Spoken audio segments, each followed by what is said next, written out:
Welcome to Staying Relevant, the podcast hosted by two best friends, myself, Sam Thompson, and Peter James Wicks, the bonus episode.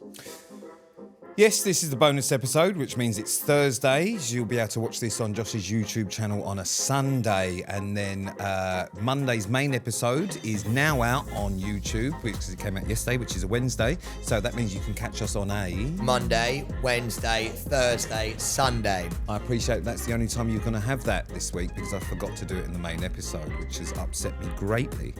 I'll be honest with you, I'm not going to be able to get through this episode thinking about it.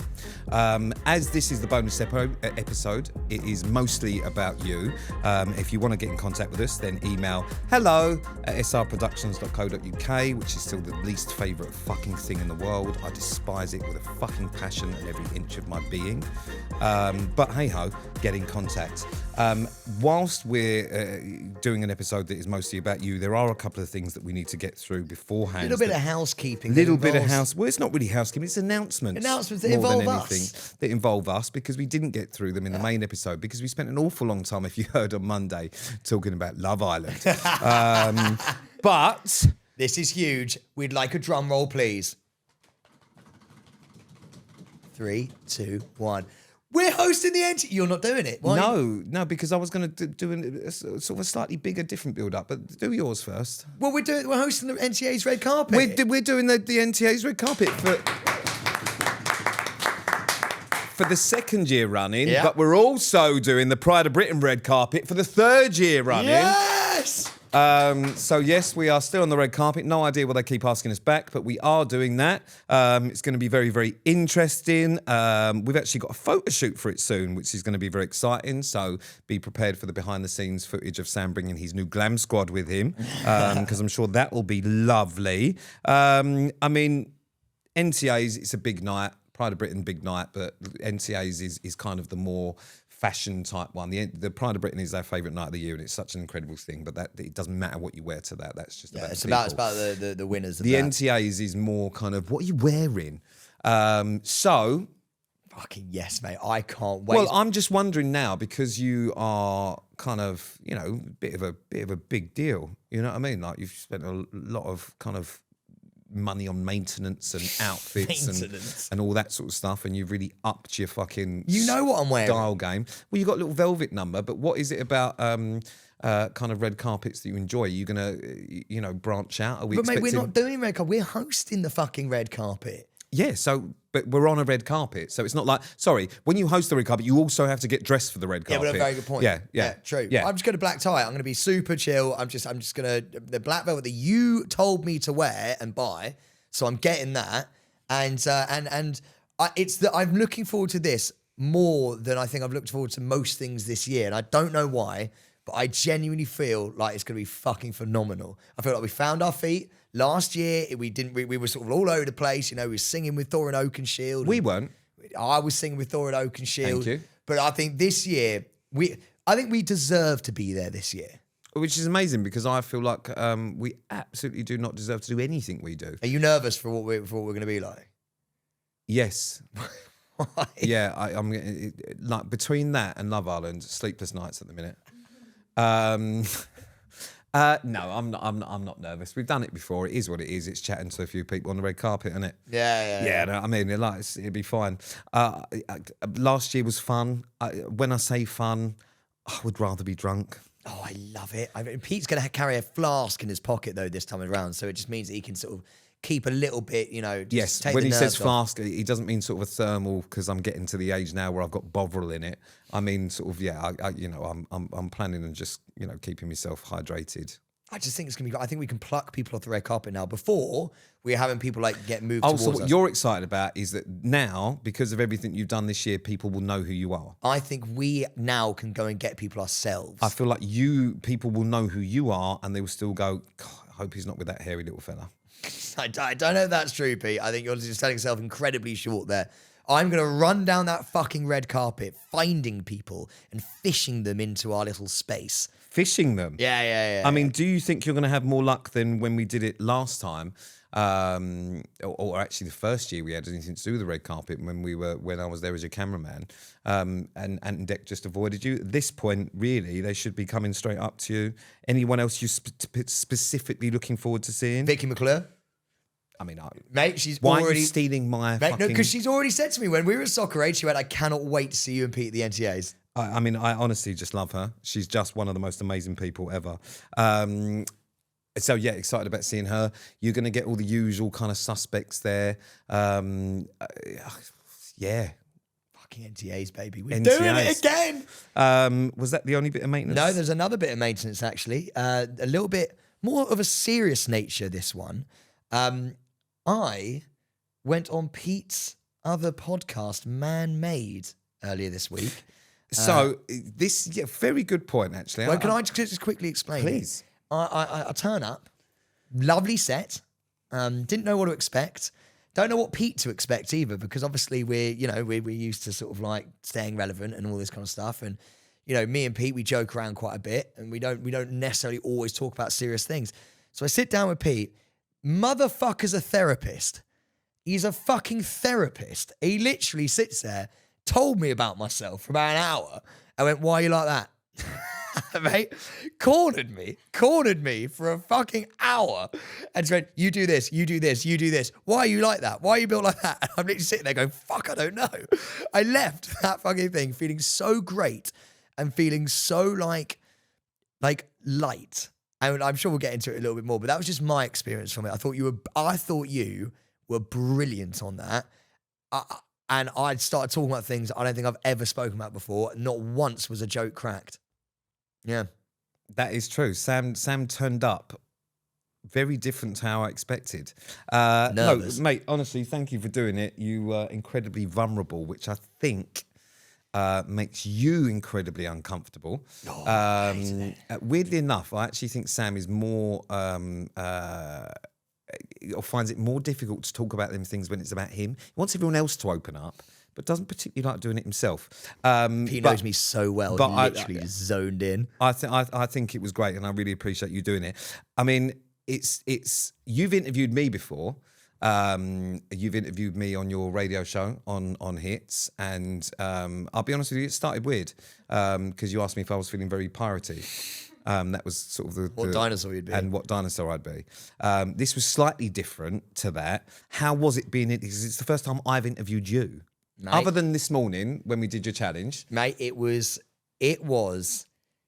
from the moment we fucking started, I was like, oh my God, this is so fucking intense. But like not in a bad way. Mate, do you know what? Because I'm sort of putting myself back in that headspace now, to be fair. It was actually really beautiful. I really, really liked it. I've got to say, I really, really did. I thought you get into the heart of what people are like. I hate talking about, I believe it or not, I actually don't like talking about myself all that much. And you, because Pete knows me so well, he literally would be like, but I know that's not true. And I'm like, fuck, I can't even dance around him. And like it was the most raw thing that I think we've ever discussed. So if you fancy listening to it, it was definitely something we don't normally do. And what I will say is you should definitely listen, and not just because it's my podcast, but because actually I think you'll see a side to Sam that I think people need to see, because it's a really beautiful part of him. Obviously, we all love him because he's funny, and you know, he's we spoke about it a little bit on the thing. He's kind of like, you know, that guy that everyone wants to be around because he's so happy to be around. But actually, my favourite thing about him is that he's incredibly vulnerable, intelligent, and emotionally not secure, but his softer side is my favourite part about him, and I don't think you get to see that very often. And I think you'll see glimmers of that in the pod. It's very, very different to staying relevant, very different. Yeah. So honestly, thank you for doing that. It's my pleasure. It's my honour. It's a lot. A lot of people. You were the most requested person. Was I? Yeah. We asked people who we want on the pod, and I think people expected you to be on anyway, somewhere near the beginning. And I didn't want you on the pod when we first started because I don't think you were in the right headspace. And as I said then, and I believe it now, you're in such a great place at the minute, and you've done so many amazing things that I think you are the perfect person to be on that pod. Do you know what? I think that's such a lovely thing to say, but I also think that's actually very true. I think I would. You're so right it wouldn't be the right time at the start of the year. I was all over, we all know reasons and stuff, but I was all over the gaff. And it felt very right. So yeah, it was awesome. So thank you for having me. And yeah, give it a listen. Don't hate on me if it's bad. No one's gonna hate on you, and if you do hate on him, then don't ever listen to anything I ever fucking do again. Yeah, because Pete's my brother. Yeah. But keep listening to this because we love you on this one. Don't need you now. We've won the award. So no, kind of up for a few completed it. more. But talking about you, we have emails. We're back to staying relevant now. And you have emailed hello@srproductions.co.uk. Fucking hate it even more when you say it. It makes it worse because when I say it, I imagine it in your voice. And then when I actually hear it in your voice, it makes me want to die. Obviously, I'm filming For Dog's Sake at the minute. And, I walk into different scenes with different vets and different people. And it's become a running joke that I've got a hello now. Hello? It's so true. I hate it because now I do it and I literally watch like my camera guys like Mel and that go, fuck it. But that's when you see dogs. No, that's what I say to the people. Oh, you've moved on to people. Because worse than that, with the dogs, I do the same thing. It could be a 15-year-old Jack Russell with 3 legs and I go, hello, puppy. And they're like, it's not puppy, is it? And I'm like, well. Pete used to be like, right, darling, to like any girl or anything, like, not as in like older lady, like you'd be like, you're right, darling, how are you? Yeah, I still do that. Creepy, but you'd say it sounded better. I still do that. You're right, darling. Weird. But I feel like I've reached the age now where it's appropriate. When sort of a 19-year-old goes, hello, darling, you think, well, I'll creep. When you're kind of nearly 40, it's sort of less weird, I feel. You're pushing 40. Don't. Pete do you know what's worse is I sort of have made a joke of like my age for a long time, but now people aren't surprised. They go, no, you're not. Now people are going, yeah. And now I feel bad. I started it and now I feel bad about it. 37. Yeah, fucking wild. He's 37. But anyway, right, emails. Do you want to crack on? Because it's a long one. And Here we go. We got Joey here. Hi, Sam and Pete. Hello, Joey. Thank you both. They're not here. They can't. Thank you both for keeping me laughing during a tough year of hospital visits with my lung issues. There were moments I didn't think I'd pull through, but you brightened those days up. Lately, I've noticed Pete getting flack for his lifestyle, but honestly, I think it's spot on. Maybe it's the hollow influence, but I completely get it. People can really get on your nerves. Anyway, I had to ask, has Sam ever done staple British things like... Yes! Yeah. Now we can't imagine Sam doing things. Yeah, I don't even know what's about to now come I've worked. Okay, let me just take this bit now. All right. So anyway, I had to ask. This feels like this is now a can we imagine Sam doing? Yeah. And I'm here for it. Anyway, I had to ask: has Sam ever done staple British things like a classic caravan holiday? You know the type: static van, seaside site, arcades, seagulls eyeing your chips, and a mysteriously sticky show bar carpet. I bet Pete had his fair share of Clacton summers. But Sam, I picture more coconuts than caravans, thinking Butlins was a disease and Pontins a type of cheese. Joey, really like you. It's time to flip the narrative. Let's get Sam to a caravan park. Picture it, Josh feeding 2Ps into the machines, didn't end well last time. Pippa battling the grabbers for a jellycat, Sam leading a sweet Caroline sing-along in a polyester waistcoat, and Pete with a Guinness waiting for bingo. A holiday dream capped off with a Pete's karaoke rendition of Fuck Off. Keep smashing it, you fantastic award winners. Hope to see you with Sticks of Rock soon. Best, Joey. Love that, Joey, and I hope you're feeling better. But let's get onto this. Have you ever been on a caravan holiday? No. Of course you fucking No. have. Have you been on a fucking caravan? I used to do caravan holidays as a kid all the time. And in Clacton, Frinton, the seaside towns, St Osoph's, all of them places, used to go to the static caravan fucking homes. You'd go there, there'd be a clubhouse where all that sort of shit would go on. There'd be weird, forced fun activities during the day that even as a child I was miserable and didn't want to do. You get to go and play in the arcades like down at South End, and you go to Frinton and you'd have all the arcades. I've been South End. I got punched in the bollocks by a kid. Yeah, let's go back. Yeah. Not for that reason. No, but, yeah. But a caravan, a typical old school staycation like that, I think it's fundamental to kind of growing up, especially if you don't grow up with an awful lot of things. They were fucking brilliant. Like, honestly brilliant. I used to love the kind of caravan stuff. And like sometimes as well, like if your cousins and that, and like you didn't really have a lot of money, you'd have 12 of you in a 3-berth caravan, and it'd just be like, fucking hell, like it just made nothing about it seems fun. But for some reason, as a child, you found it quite fun. And now looking back, I mean, I'll be honest with you, I've done quite well for myself. Couldn't think of anything worse. But still, the memories would come. At the time. I would, but also now, I would love I would Would love that for be it when to- you get your first kiss? Would you meet someone in a different caravan, like 2 over, and you'd be Mate, like, oh my God. I got my fucking tell you what, Amy in fucking caravan I got my 3.5. first girlfriend on a caravan There holiday. we fucking go. And you I got was your a- first girlfriend on a caravan holiday. Yeah, and I honestly thought I was in love with her. I thought I was going to marry her, and I was about 6, and it was just Your first girlfriend at 6? Well, like like you think it's the kind of girlfriend, and I remember being there and was just talking to mum, and I just wanted to spend every day with this fucking girl, and it was and it was just fucking brilliant. You know, you learn. It was just fucking great. I would love to do that. I would love to do things that Sam's never done before. Let's go to a caravan holiday. I'll do that. Like it would just be. Can you imagine a staying relevant fucking caravan holiday? Very us. And I feel like we get a couple of fucking caravans. couple of tinnies. Yeah, that's exactly the sort of thing. Because what you do is in the caravan, because it's not like fucking catered. There's not restaurants. I mean, you get the clubhouse where you could get like fucking, what you call basket meals, which is just a load of fried crap in a basket with a napkin across it, and it's literally a basket. And then you go and have the pints. You know what I'm talking about, Annalise, don't you? Yeah. But so what you'd have to do, a lot of it's self-catering. So then you'd have to pop down fucking Tesco's. You'd have to pick up whatever's in the reduced style and fucking cook some sausages, and you'd have like a little gazebo outside, and you'd all sit there and have that, and you'd a few bottles of White Lightning. Even the kids were on it. I mean, I was fucked. Did you ever meet people from other caravans and like make friends? And you've always, but it's so great for people watching because you've got the fucking family that are always rowing. You've got the family with the unruly. What's the family that always rowing like? Oh, and you can hear it at night, and the fucking, they've been married for 20 years, and they've spent 20 years of their life just constantly just calling each other a It's brilliant. And then they're. I can imagine Pete sat on a deck chair loving this. It's like the sounds mate. of birds. And then, to him in then the you've got the really countryside. lovely couple who can't control their fucking kids, and the kids are just running their feral little. And it's fucking brilliant. And they're just up there and they're playing Knockdown Ginger on the caravan, and you can hear someone in the middle of the night going, "Will you fuck off?"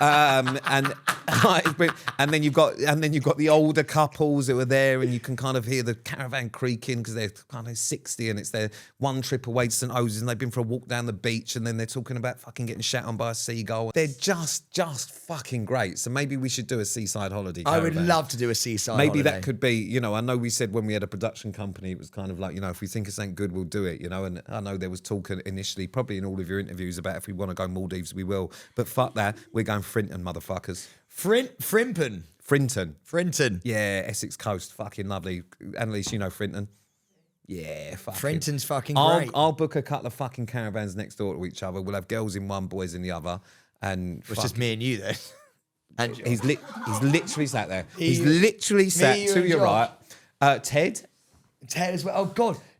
Do we share a loo? Like, was that? Yeah, mate. But some of them, this is fucking brilliant, because obviously some of the fucking caravans, depending on how much money you had that year, not all of the caravans have washing facilities in them. So you'd normally get a toilet, and it's amazing because you'd all sit around this fucking futon, which has got it's like a shag pile, fucking beige coloured fucking like bench sofa with a little table in the middle. And then what happened? You'd have to sit there and you'd be playing cards because it's raining, because it was always fucking raining. And then you'd sit there, and then your fucking dad would pop to the toilet and just have a massive shit literally 2 feet away from when you're all playing cards, and then he'd go, "Give that a minute," and then you'd have to open the fucking door, and it was wild. So then That what would would be me. Yeah, That would literally that's be me. exactly it. So then what would happen? Is you'd have to go to the clubhouse where there were communal showers. That was a fucking experience. Let me Was tell everyone you. naked? Oh, mate, you'd have to trot across the car park in your fucking towel and your fucking flip-flops, go and have a shower, take your own fucking head and shoulders and that, have a little wash and that, and you've just always got some old man with a pot belly covered in liver spots with his cock out in there, just there. And it always used to make me laugh, because you'd think, like, after you get out of the shower, what you do is cover yourself up, give yourself a little dry, cover yourself up, put a towel around you, and if you're going to comb your hair, what's left of it, then probably just have the towel around you. No, what they do before is they'd stand in the mirror, cock out, just comb in your hair like that, and everyone else would be like, "Oh, sorry about that. Don't worry about me, mate." Yeah. And then put the That's a towel on nice- to walk out. nice penis Put the you got on towel you. on first. No, mate, it's not caravan etiquette to talk about someone else's car. Well, I don't know. I'm just fucking trying to get involved, man. No, mate. Let me get involved. Let me we get land. arrested, but like, I don't want to get arrested on this holiday. But anyway, so yeah, amazing. Anyway, I've spoken about that for too long. I would love to do that. That sounds really, It was a really real blast fun. from the past, that. Yeah, Used to love really 'em. good. I think we should all share a caravan. No, girls and boys obviously separate, but I think we should all go on a fucking caravan trip, make some sausages, and have a great time. Joey, what a fucking email that was. Go on, you can do the next one. I know this one. This is from Sarah. And she goes, "Hi, Sam and Pete. After last week's jelly shoe fail, which I'm still not over, I thought you'd find this hilarious. There's now actually a fan account dedicated to your outfits. It's called @SamandPete'sClothes on Instagram. It gives a full rundown of where and what you've both been wearing recently, and honestly, I'm loving the detail. That said, Pete, I have to be honest, the zip-up you wore on Gogglebox wasn't really my fave. Sorry, Gokwan. I'm really looking forward to seeing more OOTDs. How does it feel to officially be fashion icons now? It feels like I'm not one." Well, by the sounds of it, mate, I mean, I'm certainly not. Everyone seems to hate what I'm wearing. But also, thanks ever so much, Sarah, for the email and your opinion. I couldn't give two fucks whether you liked it or not. Well, clearly no one else does, because Sam and Pete's Clothes have 23 followers. 23 followers. But, yeah, I'll be honest with you, not great. I bet my mum's one of them as well. I fucking bet you anything she's liking. Well, she doesn't need to know. She still buys your clothes. No. Listen, I certainly am not a fucking fashion icon, as we can all testify to, based on the fact that all of you fashion icons that obviously live to listen to Stammer. And bear in mind, those of you that do comment, trust me, I look at your profiles. Come on. Do you know what I love? Is when I get taken a piss out for wearing my little Gucci belt. If you're an OG listener, you'll know what that is. And I get I get taken down a peg or two. I sort of just take it and I go, "Oh, fair play." Pete fucking hates it. No, you tell Pete you don't like what he's wearing, he will look at your profile and stare at you and be like, "Well, you've got a fucking toupee." No. Have you? No, I don't know where toupee came from. No, You hate it. No, it's not that I hate it. It's that when people who don't know you feel the... do you know what my favourite one at the minute is? Grow your hair back. I honestly got that from a 6-year-old woman with a short back and sides. It's just like, if a stylist went to me, "I'm not really keen on that," I'll go, "Right, okay, absolutely." But when I'm looking, I'm thinking, come on now. I put up a post the other day about how wonderful it was that we'd changed the fucking law to do with the puppies, and someone put, "No, I'm not keen on that haircut." Mate, dude, I had the exact same thing, but realistically, mine was actually I always get about my hair colour now. Not now. Everyone's No, mate. I get hundreds of messages being like, "Oh, move it back blonde. You look terrible. You look like a vampire." Move it? What do they want? You just reverse it off and fucking drive the other one back. Move that. Fucking, come on. Move it. Back it out. I tell you, mate, but I was on this morning. This is 2 days after I just raised 2 million for fucking thingy. I've got to say, though, on that one, from the picture that I saw, that's why I started calling you Elvis. Dark. It was fucking but dark. But I haven't had it dyed since then. So well, that's I how think it long looks it fucking stays. great right now. But this is the thing. My hairdresser, Jonathan, called me after that, nearly in tears, being like, "I'm getting hate for your fucking hair colour." And I went, "Don't worry, man, it's going to be okay. Like, it's going to settle down. We'll get through this together." Yeah, it's only a fucking hair colour. No, it is mad. And listen, we personally, you know, the opinions on our appearance, fucking, you just keep going with it. But clearly we're not bitter. But you just keep going with it. But I am looking back. Now, this one I'm actually going to read again because it's about Pete. Hi, Sam and Pete. I wanted to email. Leave me alone. What have I done now? No, this is a lovely one. Hey? Oh, I was talking to Pete the other day and his pants were horrible. I didn't know where you're going there when pants got Fuck off again. Hi, Sam and Pete. I wanted to email and tell Pete that I saw him in the M11 today.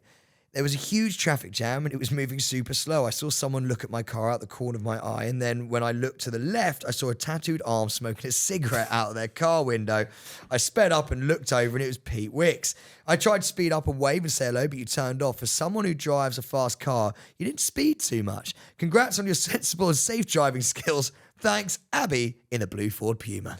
Oh, the blue Ford Puma. No, don't pretend you fucking know. But Pete does love a in a car. Loves it. Yeah, it's probably... Do you know what? It's one of the only times where I'm not really doing anything other than just fucking driving, obviously. Tunes were a-going, I'm sure. I want to get a Tesla. You are exactly the sort of person that I imagine would drive a Tesla. Why fuck Sorry, off? we're done with my conversation now. No, sorry. No, it's fine. I understand the capacity. The capacity when we go through these scripts is sort of what we'll do is it's a 75% Sam conversation, and then we'll whack on something that's happened during the week as well. Exactly the sort of person that would drive a Tesla. What do you mean? But I also, and I don't know how much you want to do this because it's sometimes, and I feel as your best mate, I have to call you out on these things. You don't want a Tesla. I do. No one wants a Tesla. Why? Why? What kind of person drives a Tesla? I have to be really careful what I say here. But I'll tell you what type of person: a virgin and someone who is unbelievably unhappy in their marriage and hates their children. All right, that's the sort of person that drives a Tesla. Throw the kids in there because you're having to throw them in the back of a Tesla. One of my favourite things is there will be a mum or a dad on a commute right now with their kids in the back, dropping their kids off at school in a Tesla, and they've had to turn it down. Or it's a self-righteous fucking person that goes, it's electric, man. It's electric. That's exactly what I was going to do. Yeah. Amazing. It's great. It's great. Like, listen, I try and do all sorts of different things for different things. You couldn't give two fucks about climate change. Let's be honest. You've never mentioned it. You couldn't give two fucks about the environment. Let's be honest. You've never mentioned it. Maybe you do secretly, and you just hold it all inside, and now it's coming out in a Tesla. I don't know. But they're not fun to drive, electric cars. There's nothing. Listen, they're very zippy, but I'm sorry, and I'm probably going to get loads of hate for this. I just don't see it. I know that's the way the world's going, and whilst we're still able and allowed to drive a car, fucking drive a car. And, who wants a go-kart? I'm sorry. Well, there you fucking have it. It's a Tesla for Thompson. Not getting in. Yeah, the Virgin Mobile. Yeah, here we go. If I picked up a girl in a Tesla, what would she think? Well, you've got a range of different Teslas. You've got the like really uncool ones, and then you've got the seriously uncool ones trying to be cool, like the ones with the gold wing doors. Yeah. Honestly. You're a girl, right? Thank you. And I'm a boy. Okay. And I've picked you up in a Tesla. Yeah. And you just go, wait a minute, press the button. It's very tax efficient. Yeah. I mean, obviously you have to think about them sort of things because, watch the pennies and the pounds will look after themselves, eh? They will indeed. Tesla, man. We should both get Teslas. We both buy each other a Tesla. Yeah. Buy me a Tesla and watch me drive it off a cliff. With both of us in it. No. I'll jump out. Right. Finally, question time. Question time. So if you are going to reply to the questions and do all this stuff, all the other crap that we do every week, then make sure you're following our socials, which is at Staying Relevant Podcast. So, do you want to start us off? Yeah, absolutely. So, Pete, again, this one is... You're an all-rounder on paper. Going to the gym, getting into your fashion. You're also bilingual, apparently. Someone caught up on Gogglebox the other night, and apparently you speak French. Yes. We're all dying to hear more, so we created a mini test for you. I have them on my phone. What do these voice notes say? Franchement, j'ai un goût pour les chaussures absolument catastrophiques.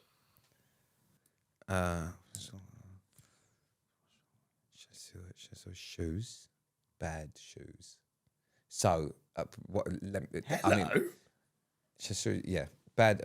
Your shoes are a fucking disaster. Honestly, that is fucking brilliant. So I'm going to be really honest. Obviously, we said it on Gogglebox. I don't speak fluent French. Well, mate, can I just tell you what you just translated? I do know bits of French. Honestly, I have absolutely catastrophic taste in shoes. All right, what about this one? Je trouve que la coupe mulet de Sam est un peu naze. Do it again.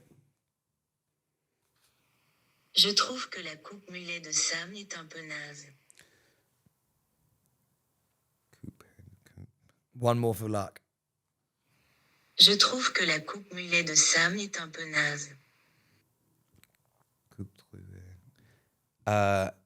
Your hair, mullet, is... What's the last bit? You're not going to get the last one because it's like a bit of a slang. I'm going to tell you because you're close enough to fucking know that is. It's to do with your hair. Your mullet is bad. I think Sam's mullet haircut is a bit lame. Bit lame. Yeah, I thought it. Well, so yeah, go on. This is fucking mad. Si quelqu'un touche à mes jellycats, je déclenche une guerre. Ce sont mes trésors absolus. I mean, it's obviously Jellycats because I heard Jellycat and I don't think there was a French translation for that. Do it one more time for me. Si quelqu'un touche à mes jellycats, je déclenche une guerre. Ce sont mes trésors absolus. Ce sont mes trésors. So the last bit is, I think they're wonderful, or I think they're amazing. So it's you. I can't believe you don't like Jellycats because I think they're amazing. No, but close enough. If anyone touches my Jellycats, I will start a war. They are my absolute treasures. Pete fucking Wicks, everyone. That is absolutely wild. So I can get by with French stuff because you can pick out like weird enough. I just remember certain parts and certain words from. Didn't expect that at all. And I'll tell you why. Is I used to date a French girl for a fair amount of time, and you just pick up random crap. So I can't speak, but I can roughly understand where I can get by. Next question, because I know you need to run off. What kind of stag do would you plan for each other? Well, I imagine it's just going to be you because I'm going to die alone, remember? The chances of me ever getting married are so slim. For you, it depends really because it depends if I'm being selfish and just want a nice night for myself or if I want to do something. What would I love? What would you love? Yeah. The problem is a stag do wouldn't be a night for you because what you would love is a week away because in a week away we can do all of your favourite things and even I would have to be part of your favourite things which makes me quite angry. So we'd start the week slow, which would mean that I would book us into a golf resort for a couple of days for you and all your friends so that we can play golf and have that kind of bonding thing in the evening where you just get pissed in the resort and you just do that. We'd then move on to the kind of more extravagant stuff. I would probably plan an activity that you've never done before because it's a bonding experience for everyone. So everyone would enjoy doing that. And then that's when the party part would start. And the party part would be an absolute disgraceful couple of days where you don't have to put your fucking hand in your pocket whatsoever. I wouldn't dress you up and do all that sort of crap just because I think it's quite wankerish and overdone. I would just want to make sure that you had the best possible time. But I would want it to last for a week because I'd want all the people that couldn't necessarily come to the whole thing. And also, if I'm really honest, luckily for me and for you, is all of your friends are incredibly rich. But for those that so that it's kind of no holds on it. But for those that couldn't, I would pay for them to be there if I knew you wanted them there. Bloody fucking hell. You're going to make me cry. I want to get married. I have to get married. I want that fucking stag so badly. My birthday's coming up. No, it was a stag do was the question. No, mate, I would love to fucking do that for my birthday. But yeah, that's what. But saying that, it might have been me that would be organising it. Who knows if I would? No. With that, you are. I felt like that was potentially my application for that. No, that was the best stag do I've ever heard in my life. For you. I would get. It'd just be a celebration that someone finally agrees. I would get all of my so-called rich friends together. Oh, excellent! So on my stag do, you'd invite all of your rich mates. No, we'd put all of our money in a pot. I mean, to be honest, the stag do for me would be quite easy because the only people who would be there would be me and you. Basically, it's just it's a holiday together. Nah, I know what I'd do. I actually know what I'd do. It's a bit more of you. It would be over a week again. And I would learn to ride a motorbike and I would then get some of your biker gang and just other mates who ride bikes. No, listen to it. Let me learn. Just like to point out, I'm not in a gang. No, like, so your biker group. Mates. Your biker mates.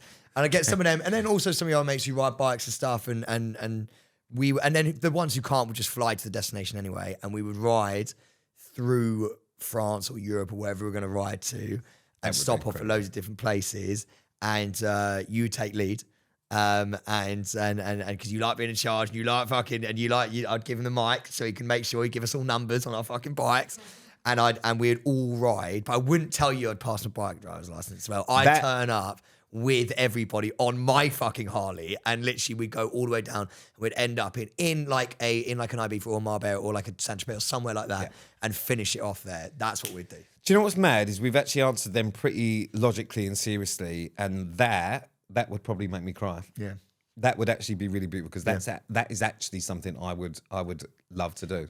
So yeah, that's what I'd do. And if I was being serious and sentimental, that was what I'd do. That would be my application. And do you know what? And then I'd like to marry you. How fucking what? Not me. Oh God, I didn't realise it was. Sorry. When I got the wrong end of the stick here. I imagined we were both marrying other women. I didn't realise that it was a joint stag do where we marry each other at the end. I didn't realise. Now that you've explained that, I would like to learn my priesthood and then marry. You'd like to be ordained. I'd like to be ordained. You don't need to learn your priesthood. You can just become ordained. Fine, I'd like to be a vicar. And I would like to I would like to marry you with whoever you're marrying. I would fucking love that. Yeah, but like, remember I do a podcast with you, and obviously I work with you quite a lot. The ceremony would last 3 days. Why? Because I can't remember my lines. No, mate, because you'd start it and go, so we gathered here today. Funny story. Did you know, right? And then everyone goes, Jesus fucking Christ. By the end of it, I'd be sat down in one of the fucking pews with me wife just going, it's all right. It's all right. Don't worry. That'd be fine. I know we've missed... cancel the sit down. We'll just go straight to the buffet. Anyway. I'd love to fucking marry you so much. Okay, again, he means ordained. Just in case we're all confused about that. Would you rather always have to... Would you rather always have to sing instead of speaking, or only be able to whisper everything forever? Personally, I would love it if everyone else could only whisper so I could never hear them. And the same for me. I'm not a big fan of noise. I would love Pete to sing every sentence he said. I would love Pete to sing every sentence he said. Would you rather win Love Island, but your partner dumps you on the flight home, or be dumped after 1 week? It's a shame we spent so long on Love Island, so I'll tell you what we do to finish the day. We'll speak about Love Island. So would I rather win Love Island with my partner and get dumped on the plane home, or just spend a week there? I mean, I think it's fairly obvious for me, just a week there, because a week is more than enough. It's a lovely little holiday. I'd have a lovely time. It's been great. I just didn't find the connection. Now I can go home and continue with life as if it never happened. Pete's now talking about the pod. And I'll be honest with you, I am. I'm off to Scunthorpe. Thanks for listening. Have a lovely fucking night, day, whatever you're fucking doing. Tune in next week. Follow us, Stay Relevant Podcast. Follow Josh's YouTube channel, because we're nearly at Sam's Plaque Party. Oh, yeah. Keep up to date with all of Sam's treatments in next week. And we'll catch you soon. Ta-da, kids. I've got a profiler coming up next week, actually. Who's that? This has been a Staying Relevant production.